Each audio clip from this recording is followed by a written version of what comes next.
कालिके पापनाशिनी धर्मार्थमोक्षदा देवी नारायणी नमस्ते पुष्पांजलि निस्तारिणी देवी भो नमः। জেল থেকে ছাড়া পেয়ে শুক্রবার শেওড়াফুলি নিস্তারিণী কালীবাড়িতে পুজো দিলেন শান্তনু বন্দ্যোপাধ্যায়।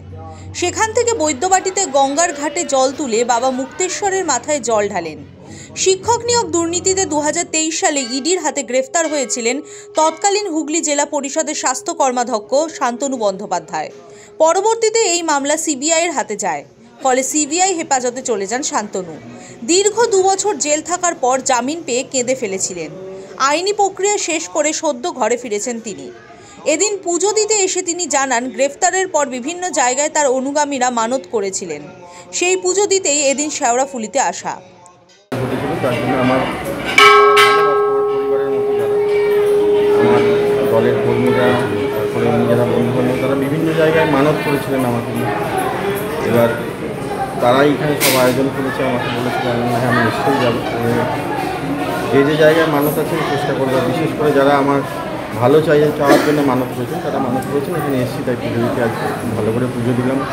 মায়ের কাছে বললাম সবার মঙ্গল করুক, মা সবাইকে ভালো রাখুন।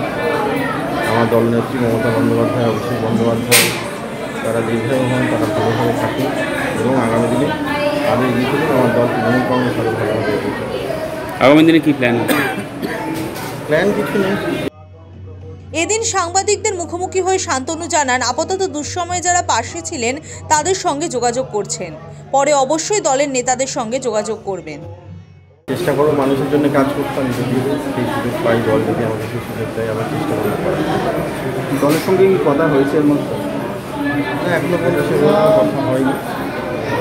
এখন একটুখানি পরিবার, বন্ধুবান্ধব, তাদের সাথে দেখা করছি, তাদের সাথে কথা বলছি। যারা দীর্ঘদিন ধরে আমার অপেক্ষায় ছিল, আমিও তাদের জন্য অপেক্ষায় ছিলাম, তাদের সাথে দেখা হচ্ছে, যোগাযোগ হচ্ছে, কথা হচ্ছে। এও জানান, রাজনীতি তার নেশা, মানুষের জন্য কাজ করতে চান বলেই রাজনীতিকে প্ল্যাটফর্ম করেছিলেন। Bureau report, the wall.